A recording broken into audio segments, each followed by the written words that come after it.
ابھی جو حضرت شاہ رفیع الدین صاحب رحمۃ اللہ علیہ کے حوالے سے حضرت مصلح الامت رحمۃ اللہ علیہ نے جو بات بیان فرمائی ہے، اس کا یہ مطلب نہیں ہے کہ اپنی جن خرابیوں، جن بیماریوں کو آدمی محسوس کرتا ہے ان کے ازالے کے لیے بھی خود کوشش نہ کرے۔ بعض اخلاقی اور روحانی بیماریاں ایسی ہوتی ہیں کہ جن کا آدمی کو خود احساس نہیں ہوتا،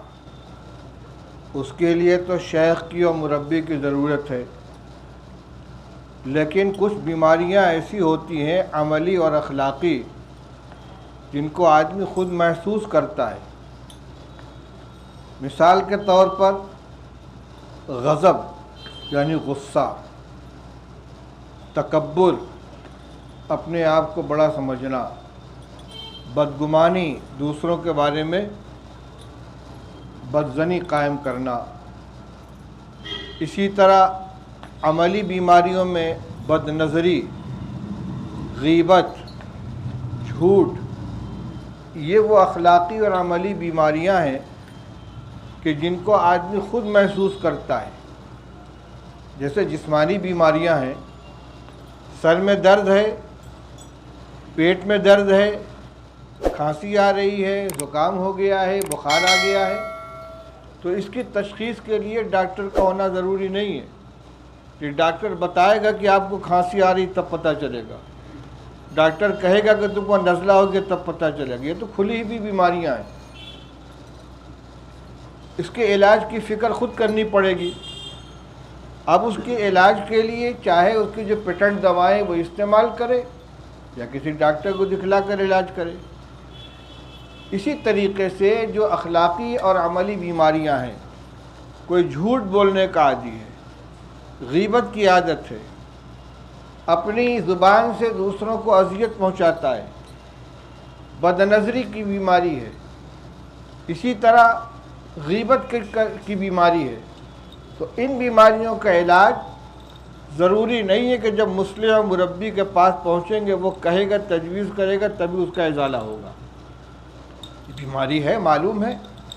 جھوٹ کا علاج یہ کہ جھوٹ بولنا بند کرے، غیبت کا علاج یہ کہ غیبت سے پرہیز کرے،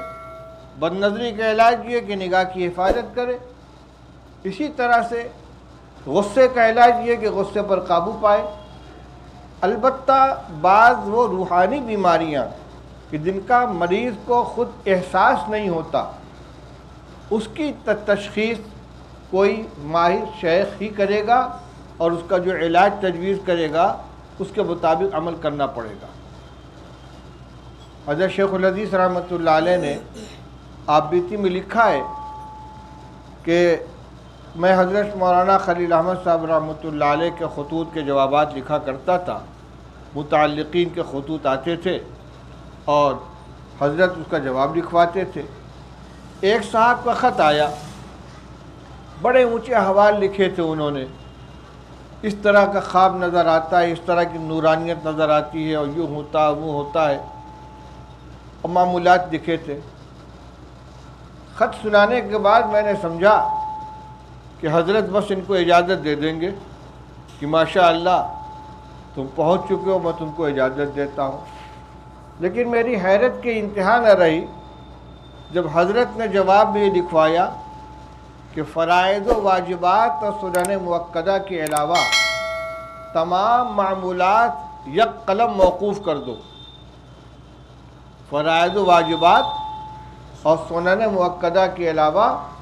تمام معمولات یک قلم موقوف کر دو۔ وہ کسی اور راستے پہ جا رہے تھے اور کسی غلط فہمی کا شکار تھے۔ حضرت نے سب کو موقوف کرا کہ ان کی آنکھ کھول دی، جیسے کوئی آدمی آنکھ بند کیے ہوئے تصورات کے اندر اڑ رہا ہو یا خواب دیکھ رہا ہو اور اچانک اس کو جھنجھوڑ دیا جائے، تو وہ جو خواب دیکھ رہا تھا وہ حقیقت نہیں تھی، وہ تو اس کے تخیلات تھے، ذہنی پرواز تھی، اور جب آنکھ کھل گئی تو حقیقت سامنے آ گئی۔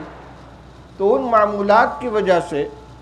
جو کیفیات وہ محسوس کر رہے تھے اور یہ سمجھ رہے تھے کہ میں درجہ کمال کو پہنچ رہا ہوں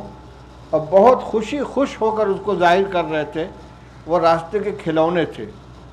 حضرت نے سفر موقوف کر کے ان کھلونوں سے ان کو ہٹا دیا۔ تو اب دیکھیے اس مرض کو سمجھنا کہ ان کے اوپر جو کیفیت طاری ہو رہی ہے یہ کیا ہے، اس کا کیا علاج ہے۔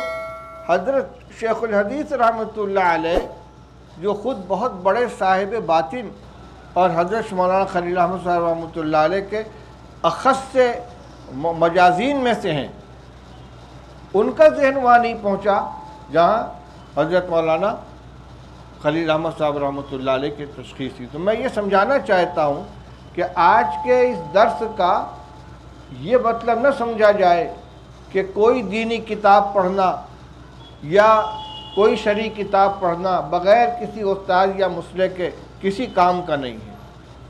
بہرحال علم میں اضافہ ہوگا۔ مسئلہ یہ ہے کہ اپنے مرض کی اخلاقی روحانی امراض کی تشخیص خود کر کے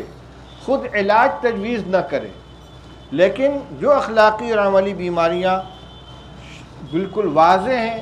جن کی نصوص کے اندر جن کی مذمت کی گئی ہے، جن کی قباحت بیان کی گئی ہے، جن کے ترک کا حکم دیا گیا ہے، ان کا ترک کرنے کے لیے اور اسے بچنے کے لیے کسی مصلح و مربے کی ہدایت کی ضرورت نہیں ہے۔ اس کو اپنا احساس ہوتے ہی فوراً ترک کرنے کی کوشش کرنی چاہیے۔